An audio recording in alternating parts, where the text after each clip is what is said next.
we essentially came up with the concept that leadership development doesn't work.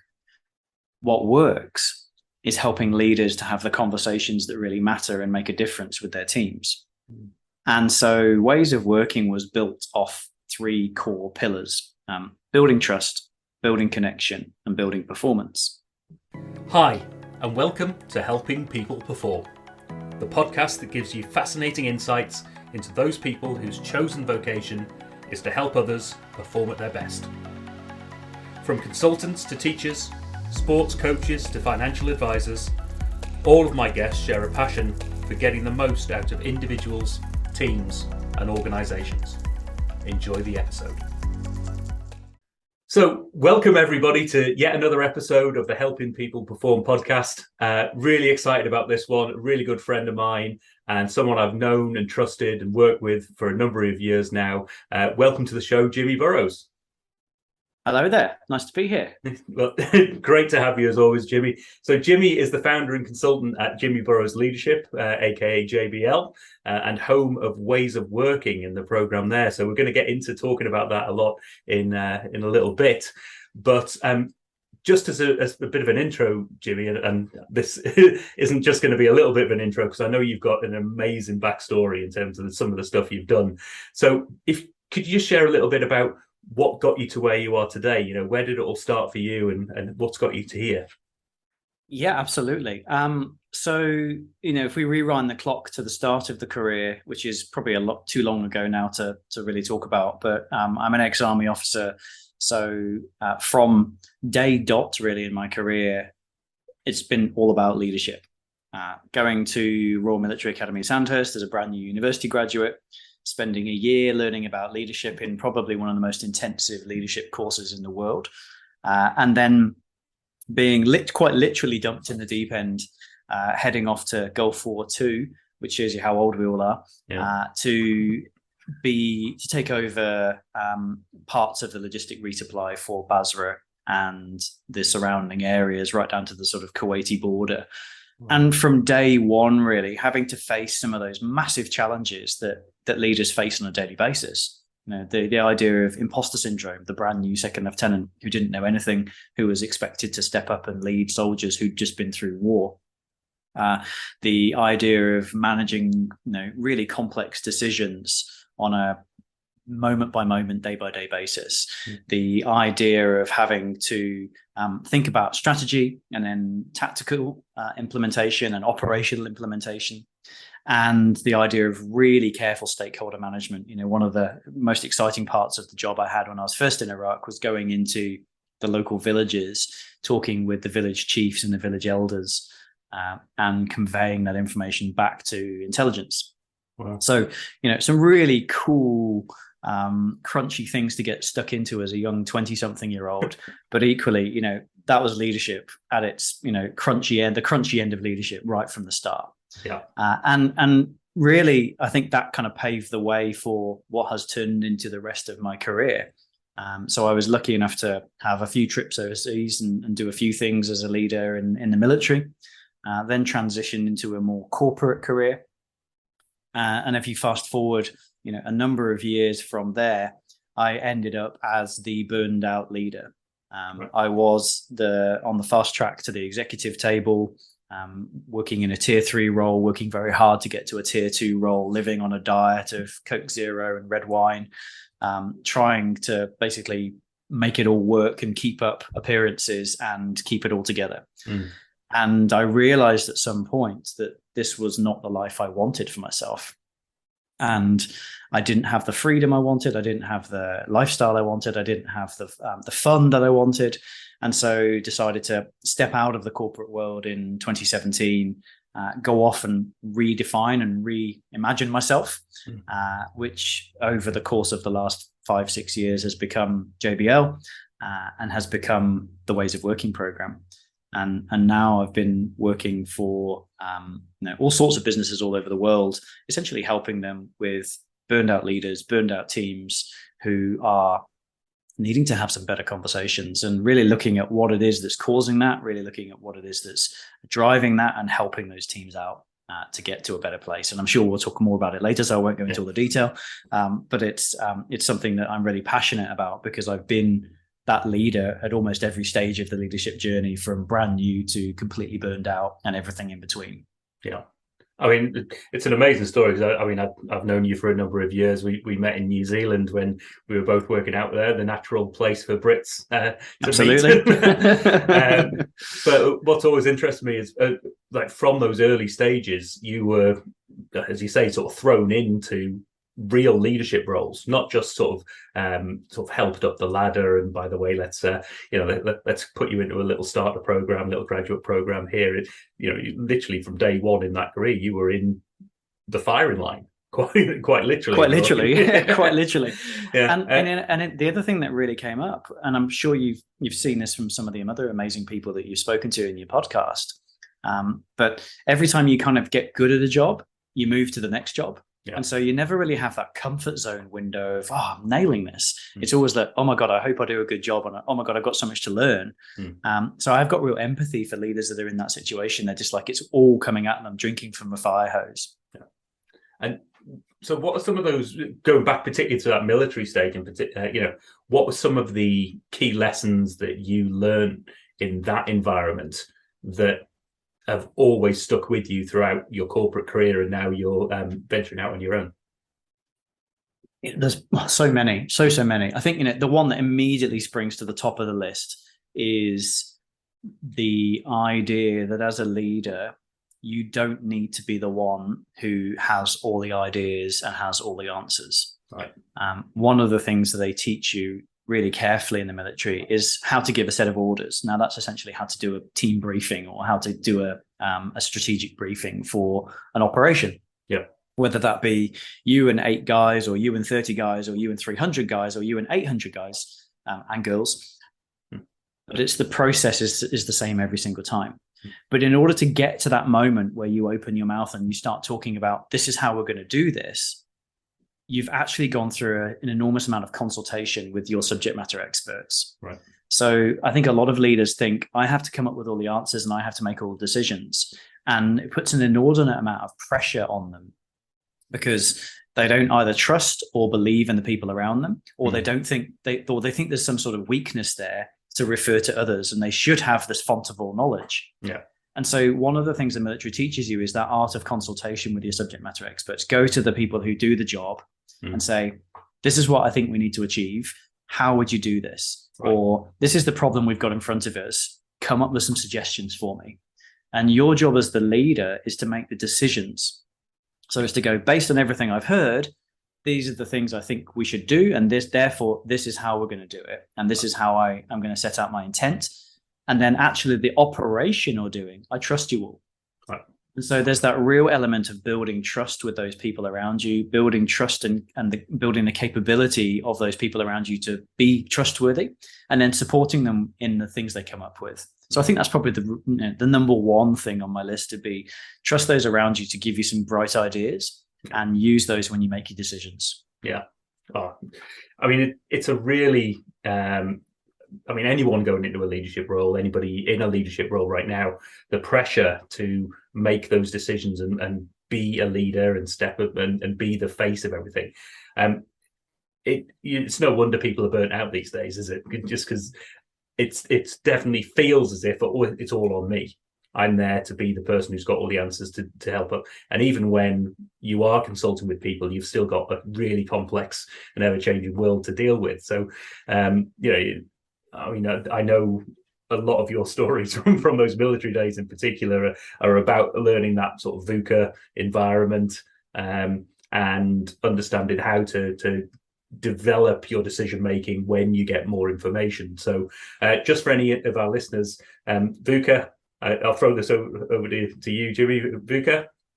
Well, so the VUCA situation that most of us find ourselves in is a world that is volatile, uncertain, complex, and ambiguous. And what we want to try and do as leaders is to change that world, or the perception of the existence that people are in, to a situation where there's more vision, there's more understanding, there's more clarity, and there's more agility. And we call that VUCA Prime. So we're taking people away from that sense of uncertainty and helping them create clarity and agility.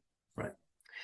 And yeah, particularly in this day and age with so much change, it's not about trying to head down and do the same thing over and over again, is it? It's about how do you develop, how do you have that agility, and how to move forward. And I know when we come to talk about ways of working, having experienced a lot of it, that's a real part of what you do. So absolutely. I just want to touch on a couple of other things in your career as well. So you mentioned corporate. What sort of corporate roles did you get into, and how did you find that transition from being in the military to going into the corporate environment? Yeah, you know what? Too many jobs probably. I started off when I first arrived in New Zealand in a sort of HR consulting role, which was a mixture of business development and consulting in the recruitment space. And I really enjoyed that, but I discovered pretty quickly that it wasn't for me. And so I then moved into a large FMCG organization called Fonterra, which is where you and I met.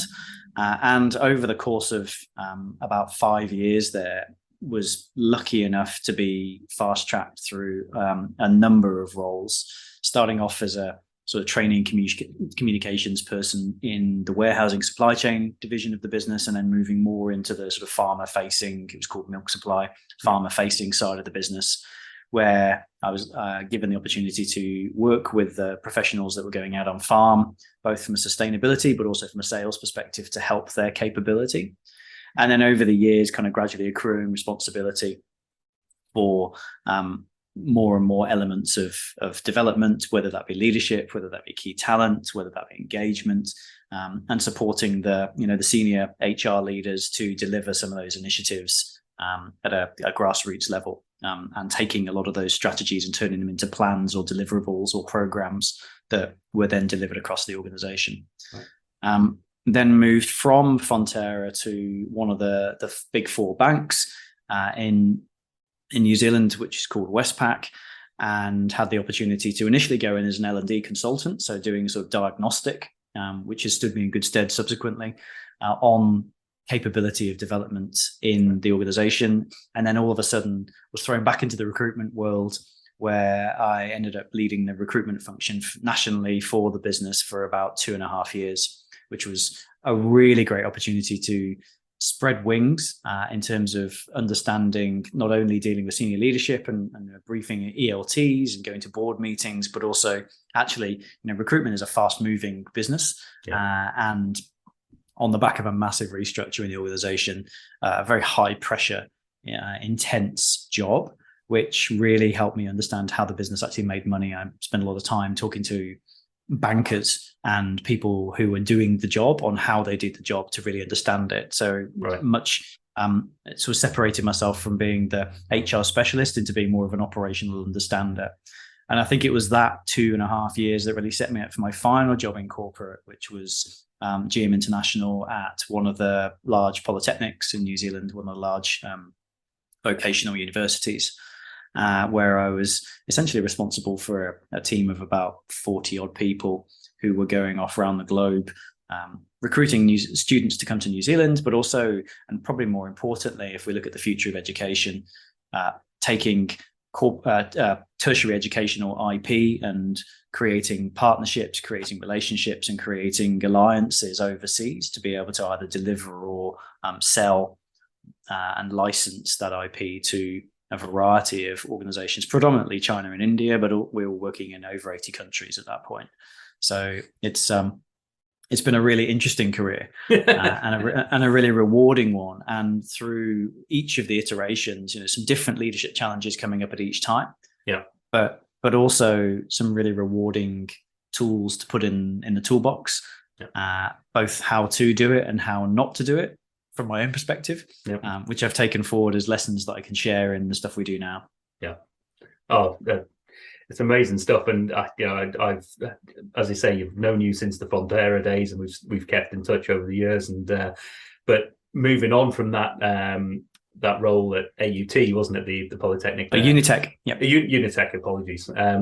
That's when you started moving around the world a little bit. So, when I say a little bit, you've done a fair few countries. Is this when you started off doing some of the JBL work, or was that a transitional period for you? Yeah, I think it was a gradual shift. Interestingly, when I was at Fonterra, I made this choice that I wanted to be a coach, and I had imposter syndrome, and I didn't believe in myself enough. And I remember talking to my coach about it back in the days, and actually talking to quite a few of our mutual acquaintances about it, and they were like, "Yeah, you should just do it." And I was like, "Oh, and when I've got a GM title, and when I've got an MBA, and when I've done all these other things, and I've got these like accolades, then I'll be credible." And we all know that is not the case. You don't need to do that, but for some reason, we all do it. But I left the corporate world and finally thought, well, this is the time to go off and kind of rediscover me and work out what my ikigai, or my reason for being is. And when I was traveling around Latin America for a couple of years, I had the opportunity to meet some incredible digital nomads. Right. And I think it was through a process of immersion I learned to speak digital nomad. I learned to speak remote work. I learned to speak virtual meeting. And this is all back in sort of 2017, 2018. So way before COVID ever happened, I became completely digitally native. Right. And I thought to myself, well, there's this opportunity here to support organizations and individuals virtually. Because I remember back in the days of trying to get budget approvals to move teams around the world to go to training sessions. And I remember trying to get, trying to get 3 days in people's diaries so they could travel, be in a workshop and travel home again, which ruined their weeks. Yeah. And I thought, well, if I can do this all virtually, there must be something in this. Mm. So gradually over time started to kind of create what is now Jimmy Burroughes Leadership, and had the opportunity and the fortune to work with some incredible entrepreneurs, some amazing thought leaders, some incredible startups along the way that kind of showed me how some of these things worked and didn't work, and also gave me the opportunity to test and prove some of the things I was thinking, and also to throw some of the crazy ideas that I had out the window, and refine. So when I finally decided to kind of go all in to what is now JBL, it was a much easier transition than kind of stopping corporate day one and on a Friday and starting JBL on a Monday. It was a gradual transition over a couple of years, but it paid off. Yeah. Because I know a couple of other people who've done the digital nomad life as well, and one of the things that's always stuck out for me, and I'll see if it hits home with you as well, is that when you're going out on your own and you're doing something that is essentially you and a webcam and a screen, that could be 5 a.m. for you delivering to the other side of the world, that nobody knows any difference. But one of the key things that I learned from others is that there's so many other people doing that kind of work, and so have been, and I think people still are these days, is that you can be surrounded by people who can help you bounce out. You're not on your own, essentially, are you? You're surrounded by others who've got a little bit of connection with what you're doing, but they're not direct competitors. They might be doing some photography, artwork. They might be doing some writing, or a different program of work, or a different way of coaching or development.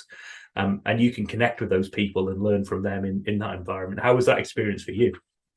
Do you know, I'm so in agreement with what you've just said there. And I think because what we were doing was kind of pre this becoming mainstream. This is, 2017, 2018, 2019, that it was a group of almost like rebellious early adopters, innovators. Yeah. And so there was this real camaraderie in trying to make it work. A lot of people who I met on the road were trying to work with their current businesses, but doing it remotely, or telecommuting as it was called in those days. Yeah. And they were struggling to manage stakeholders from afar. And so having people around them to sort of throw ideas around with, and what turned into a coaching element for me was, how do you do this? What would be a good way to approach these conversations? But equally, if we go down to the brass tacks of, there's a Chrome plugin for just about everything. And so meeting and being surrounded by people who go, oh, there's a really great scheduling tool I use, or there's a really great finance tool I use, or here's something amazing for getting a better camera quality, or here's a great lamp that we use. Just that givingness of a community. Yeah. And I'm sure it still exists now, but I think now everybody's kind of got stuck in and everybody's doing it. And it'd be interesting to see how the next couple of years go as people go back to the workplace, whether nomad culture will change again. Yeah. But I found it a very supportive, very fertile space to grow a business and to be surrounded by these amazing startups with amazing passion, and it kind of gives you the energy to go along with it as well and to try and make it work for yourself. You get sucked into the entrepreneurial vibe, and it's a very cool place to be. Awesome. And you finally found yourself settling down, if that's the right word. You're now based out of Mexico. And I prefer to call it slow madding rather than settling down.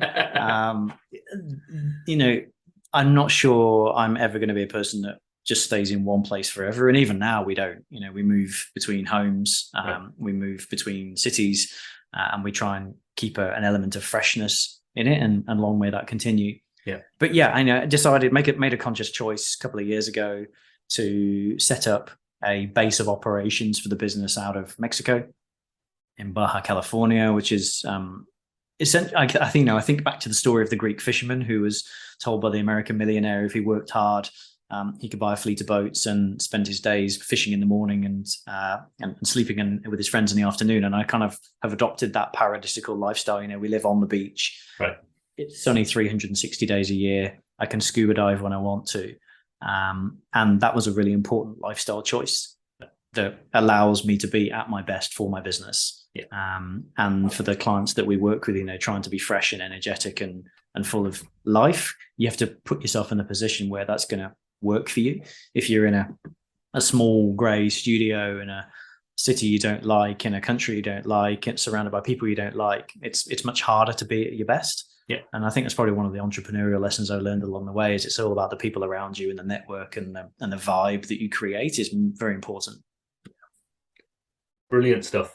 To tell us a bit more then about JBL and what you do, who you help, what the ways of working program, what is that, and what's the value that brings to you and your clients? Happy to. Yes. So ways of working really was born from a couple of key pieces of research that I did with the team over the last couple of years. The first big kind of insight was the number of leaders who go on leadership programs and either do nothing with it, or the results that they get are very minimal. And that's not to say that the leadership programs are not well delivered and they're not good programs. They absolutely are. Mm. But what we see is that most leaders are maxed out all the time. And so they're being taken out of their day job for, X hours, days, weeks, a year, and talked to or talked with. They're being downloaded content in vast amounts of, slides or whatever it might be. All the while their inboxes are filling up, and they go back to their desks after their time away to a very full inbox, a very full day of meetings or week of meetings, and a lot of questions and skepticism about these new behaviors they start to show. And it becomes extremely hard to implement that stuff against the resistance that they're encountering. Right. And so when we looked at that at a grassroots level, we essentially came up with the concept that leadership development doesn't work. What works is helping leaders to have the conversations that really matter and make a difference with their teams. And so ways of working was built off three core pillars: building trust, building connection, and building performance. And when you look at each of those in turn, if you go back to the military example, if you build trust and talk to the people around you for some better ideas, chances are your ideas are going to be better than you doing it in isolation. Yeah. If you're connected with the people around you, if you're connected with your organization, if you're connected with where you're going and your strategy, and you're connected with how that's going to work, then you're going to get better results. If you know what performance looks like and everybody else knows what performance looks like, then you're going to get better results. So it was kind of the homogenization of leadership development training and high performance teams training that we put together in ways of working to turn the whole thing on its head. And so what we do in ways of working is we have 3 modules that we take teams through, either over 3 full days or 6 half days over a period of 3 to 4 months, where we get them in a room, either virtually or physically. And we have a methodology that we take them through where essentially we're having the important discussions that need to be had. We do a diagnostic before the program starts, so we know where some of the gaps are in some of those conversations. We know from experience that there are some other conversations that need to be had. And then at the end of the program, we do another diagnostic to make sure we haven't missed anything. And if there's anywhere to fill in some gaps, then we make sure we do. And what we find is that when you get a leader in the room with their team, immediately you build trust and connection, and performance starts to go up. And over the course of the program, you're building trust and connection and performance with them. So that really works. But also you're providing a good example of what a good conversation looks like. So people start to learn by immersion. That's really important. We also encourage, as a result of every single one, we call them leader labs, basically every single one of the workshops, that everybody tries something new. Because we can all get stuck in this world of just doing what we think works and not exploring anymore. And the second piece of theory that kind of the program was based on was people are burning out because they keep doing the same things and not getting any better results, or they keep doing the same things but in a new world. So we wanted to bring in this concept of curiosity, of experimentation and exploration. And we know from the research that people who are curious, are experimenting and are exploring, significantly less likely to burn out because they try and find new ways to innovate through problems. So we've now got this idea of building trust, building connection, building performance, and building exploration. And then the third piece of it was realizing pretty quickly that leaders also want to have some empathy for the struggles that they're going through. And so what we did was we started taking the leaders of all of the cohorts that we were working with in all of the organizations and offering them basically a networking mastermind where they could come along to a call of their peers or a group of peers from globally, depending on which cohort they jump into, and start to have discussions about some of the challenges they're facing on a given topic and get some new ideas and some fresh insights that they can take back to their team and talk about. We also added some coaching support to all the leaders. So if they don't know how to have that next conversation off the back of the mastermind, or if they don't know how to continue the momentum that would happen in a leader lab, then we give them that support, because the last thing we want to do is to go on a course and then not be able to implement it. So we're really starting to work out where to plug all the gaps. And what we've created is this 4-month experience that teams and leaders go through that is really starting to shift the dial in terms of not only performance, but also engagement, also in terms of burnout, also in terms of well-being, and a lot of other metrics that are directly linked to the bottom line of the organization and the people bottom line as well, which is the other important factor, right? Yeah, definitely. And I know, because I've experienced some of the ways of working pieces through some of your mastermind courses, etc., that what I really love about what you do is you take something like trust, for instance, and you go, right, it's important to build trust. And I've heard so many different things in the past, which is, trust really important. You've got to have trust. Trust is really, really the thing that's going to get you there. What you bring in through the ways of working program that I've seen is actual practical steps. One, what does trust actually mean? What does it look like and feel like? And what can you do to get you there? And I think that's the bit for me that's always made a big difference. Is it's not going, I need to build trust. How do I go from I need to build trust to I need to do something that's going to result in me getting better trust? And I think that it's not that people struggle with what they want to achieve, it's the steps to how they achieve it, isn't it? Absolutely. And let's continue that conversation with trust. Thanks for bringing it up. Trust is an outcome, not an input. And so if you can understand what a bronze, silver and gold medal looks like at trust, then all of a sudden trust becomes easier to hit. And then if you go, and so what's the training program to get that medal, then trust becomes easier to get. And so what we try and do is we try and show people the different layers of trust that people go to and the levers they can pull with their teams, working in discussion, working in conversation, and working through behaviors that are going to deliver trust as an outcome. Because you can't, and ironically, the leaders that need to build trust the most are probably the ones that have the least idea of how to do it, Right. And their team are probably not expecting them to start doing it. The leaders that inherently are good at building trust are probably naturally doing most of the things that we talk about, but they don't realize it. Yeah. So either way, you're either showing people the way or you're validating what they're doing. Both times, then you still get a performance acceleration. Oh, amazing stuff. And who is it that you tend to work with then? You talked about teams and organizations. Do you tend to be working in sort of larger organizations, smaller organizations? Who are your typical clients? It's been an interesting journey. I would say that the clients where we see the most wholesale success is where they're a larger organization, talking kind of 1,000 plus employees, 10,000 plus employees, who have realized that they need to do something to stop people burning out. They need to change culture. They need to support their leaders to do a better job. Yeah. And their leaders aren't necessarily skilled or equipped enough to do that. Those can be a variety of industries, but they tend to be fast-paced moving industries or industries that are experiencing a level of disruption. So we've been lucky enough to work with FMCG businesses, financial services industries, construction industry, but it tends to be those teams that are on a journey of change, who've realized that something needs to shift, quite dramatically needs to shift.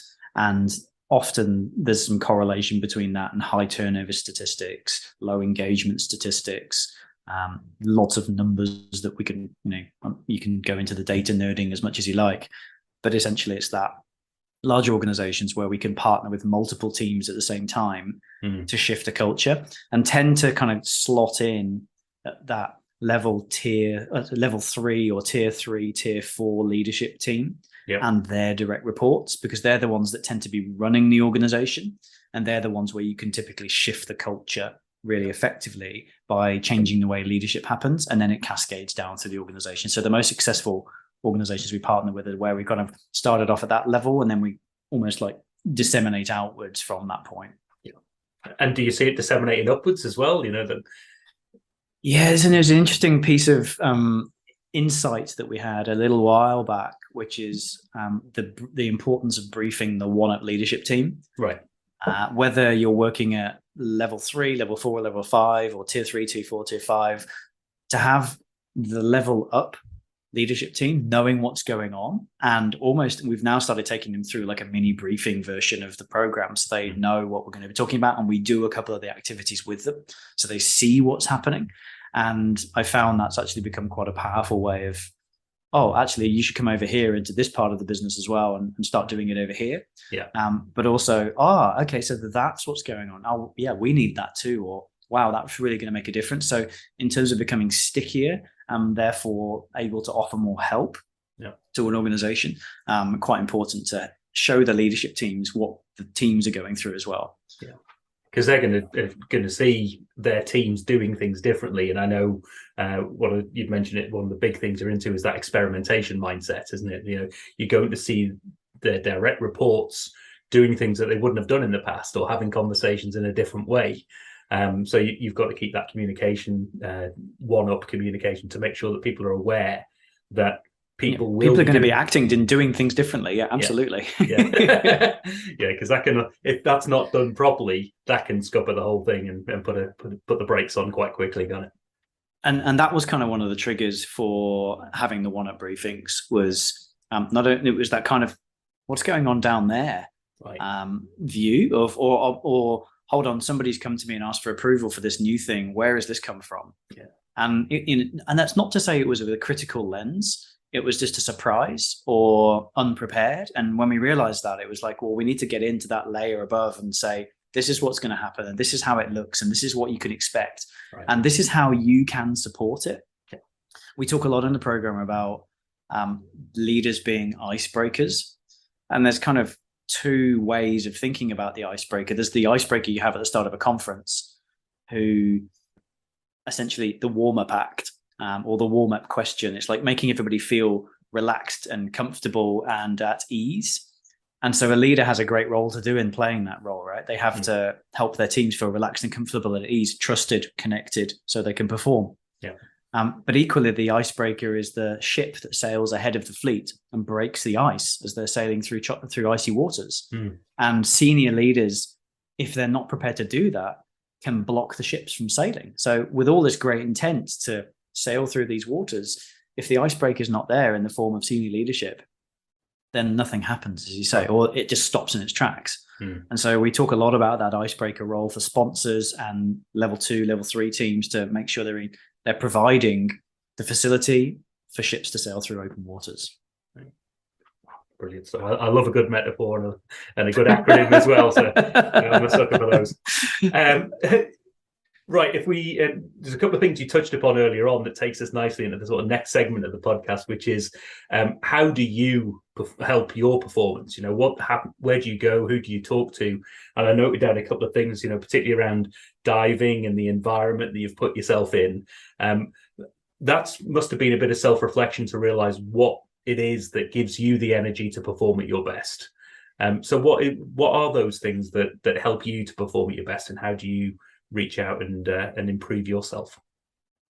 Yeah, I think there's two pieces of the puzzle here. There's the stuff that's holding you back that you need to detension, and there's stuff that you want attention to pull you forward, and you have to do both of those at the same time. And if we think about kind of from a burnout perspective, having a well-being plan or process is really, really key. So yeah, as you mentioned, I'm a really keen scuba diver. I try and get in the water as often as I can, which is not as often as I want. But it's for some reason, I don't know whether it's the salt water, I don't know whether it's the breath work and the buoyancy and the concentration on something else. Yeah. But I find that's a really restorative place for me to be, is underwater. And the diving in Los Cabos is fantastic. A variety of wildlife, a variety of things to see, but actually, I sometimes just find myself asleep underwater as I'm sort of recentering myself. The other thing I make sure I try and do is look after myself physically. So I run and I work out and I do HIIT and I do all those things that are about getting aggression, but also getting clarity of thought to the front of mind. Yeah. And I think probably that's the military sort of legacy in me, is that you need to kind of beast yourself to be calm, to be able to have the thought. So right. I really enjoy running. I think the other thing is then the learning bit. And so I have subscriptions to just about everything that you can do in terms of blogs from McKinsey, from HBR, from Deloitte, from The Economist. And so I'm always trying to watch out for global trends, global new concepts, and be on the front edge of the wave all the time. Yeah. So I can offer up value to people having considered it and thought about it because I've read about it a lot. Yeah. And that's actually where our research team started, was me kind of downloading lots of cool things and saying, hey, what do you think about this? And then and that turning into an official part of the business, creating these little white papers on what we think about subject X or Y. Right. And then the third piece is that network. So having access to people who might be in the same area as you, they might not be, but just having a variety of perspectives and diverse opinions and diverse thinking about anything. So I find the mastermind actually super useful for hearing what people at the coalface are experiencing, but equally talking to other leadership thinkers, talking to other thought leaders, talking to other consultants, kind of tops up your bucket of, oh, that I tried this and it didn't work, or I'm trying this right now and seeing how it goes, or I'm talking about this, and sharing ideas in a non-competitive, nourishing way for everybody in the community to gain from. I think that's a really important thing. And it's when you can move from that scarcity to that abundance mindset of I've got to keep everything for me to actually, this is about making the world a better place. So let's just share openly and willingly as we can within commercial boundaries, but actually give unto others, because you gain more than you give. Yeah, and I know there's two bits of networking that I think we're both involved with. One is the sort of solopreneurs, the group of people who Faris, our first guest in episode number 1, he set up, which is a lot of like-minded people, a lot of people who are going out and doing this sort of helping people perform in their own way, in coaching and facilitation and training and bits and pieces like that. But what I love about the Ways of Working network that I'm involved with, which you run, is on that group that we have, we've got the head of a diving school. I can never remember where's Juicy based. He's in Utila, Honduras. Yeah, in Honduras. We've got an artist somewhere in California, I believe. Yep. We've got a head of a small building firm up in Glasgow. Such a variety. Some incredible people. Yeah, CEO of an insurance company, GM operations of a hotel chain. Yeah, there's some amazingly diverse people, and that's the benefit of that little group. Actually, I love that group because it's my one time a month where I get to see all of those diverse people versus just inside one client. Yeah, and there's huge value I've found in that space as well. When helping me perform, it's as much those environments that you're working with similar people that you can share and move up your game that way, but also just the diversity of thinking, those challenging perspectives. We've got a retired lawyer on that group as well, and things. We've got people who are just throwing things out there you'd never even considered, and I really love what that brings. There's a real irony in that as well, isn't there? The concept that everybody who's a leader is going through very similar experiences, no matter their industry, but also they're dealing with it in entirely different ways that might serve others. And that to me is the beauty of the mastermind concept, is that you're hearing from people that you would never normally meet in countries and backgrounds that you would never normally encounter. And you get the benefit of their thinking for basically for not a lot of money. Yeah, exactly. Awesome, mate. Well, couple of quick fiery type questions as well, then to look to wrap things up. Firstly, ideal client might be the wrong word, but if you were able to take your skill set and what you can bring and help anybody, be it an individual, team, or organization, who would you want that to be? The ideal leader for me, and to me it comes down to like team by team by team, would be either identified by their HR function as somebody who's got massive potential if they could just get on top of these couple of things that are really overwhelming them or struggling with right now, or they've been identified by themselves to say, I think we could grow this team by 10%, 20% performance. We've got real opportunity. I'm just really struggling to work out how to do that. And I know I've got some amazing people around me, and I can't seem to just like unlock their horsepower. How do I do this? And I think they're the people that we're clamoring and we connect with best. It's like, we really want to make a difference here to the world. We really want to make a difference to our business. We really want to make a difference in terms of performance, just not quite sure how. And they've probably already been on leadership programs. They've probably already signed up for courses. They've probably already had a coach, but it hasn't worked. And so we're coming at this from a different angle, and we know it does work. So that's the type of people I would love to connect with. Awesome.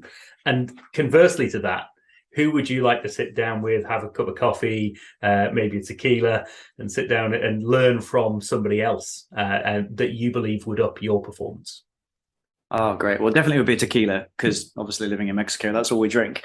There's a couple of people I'd love to sit down with. The Vishen from I can't remember the name of it now. No, it's gone. I'll have to delete that bit. There's a guy who runs an online masterclass program called Vishen Litviani, and he is incredible. He's created the world's largest development program. Right. And I would love to sit down with Vishen and just have a conversation with him and understand how he connects with such amazing people and how he does that, to really be able to do the same thing myself. I think there's another guy as a coach called Rich Litvin, who is amazing for just holding incredible space for leaders to examine their own thinking and asking great questions. So I'd love to learn from him. And I think the other person would probably, and it sounds cliche, but I'm always been fascinated by Bill Gates. Right. He's this little nerd dropout who became the richest man in the world, who then kind of gave it all up and decided to go into philanthropy, who now owns one of the biggest foundations on the planet, doing good in all pockets. And, I really admire that, taking corporate wealth and commercial success and turning that into meaningful change for the planet. And as a diver, I'm very passionate about the oceans and sustainability and all those things. Yeah. But as a person who works in the corporate sector, I'm very passionate about keeping people on their feet and not letting them burn out and fall over. And so I think there's a real opportunity to take the way that Bill Gates operates and turn that into something really meaningful from a wow perspective. Fantastic. And finally, just to wrap things up, how do people find out more? How do they connect with you? How do they find out about the Ways of Working program, all of the good stuff there? Probably three ways easy. We have an active website, jimmyburroughes.com, which I think will be in the notes, or I can provide Certainly a will. link to the notes. Yeah. And in there, if you want to learn more about our thinking and the things we're kind of talking about, then there's a really active blog in there as well, which is out every week or so, which talks about something to do with the program or something we've done in the program. Yeah. We're on LinkedIn, very active on LinkedIn, and happy to network with anybody through that. And also you can follow us on social media, Instagram and Facebook. We have a private Facebook group, or a members only Facebook group called Be a Better Leader, which I'm passionate about trying to reinvigorate. And so any of those methods are great. But if you want to find out more, then I would recommend jumping on the website, having a look at the blog, and reaching out for a conversation. Always love to connect and see what's going on in people's world. Cool. And I've just made a note for myself. I will make sure that all of those links are in the show notes for people. And I would actively encourage any of our listeners to get in touch with Jimmy. He's always up for a conversation, and those conversations are always hugely valuable. So as always, Jimmy, an absolute pleasure, mate. Thanks for coming on the show. Couldn't have done this show without your support, and couldn't be where I am today without your support. So you've helped me perform in my career. Hopefully I can give a little bit back as we work through the next few years. So keep up the great work, and thanks again for being on board. Amazing. And thank you so much for the opportunity to come and have a chat with you. It's awesome to see everything going so well with the podcast. And people should subscribe to this, because I think there's magic to be found in it. Many thanks, Jimmy. See you soon. Take care. Thanks for listening to today's episode. If you liked what you heard, then please give the podcast a rate, review and share. I'm Paul Teasdale, and from sausage making to banking, oil and gas to Formula One, I help people perform. If you'd like to find out more and have a conversation, contact me via helpingpeopleperform.com.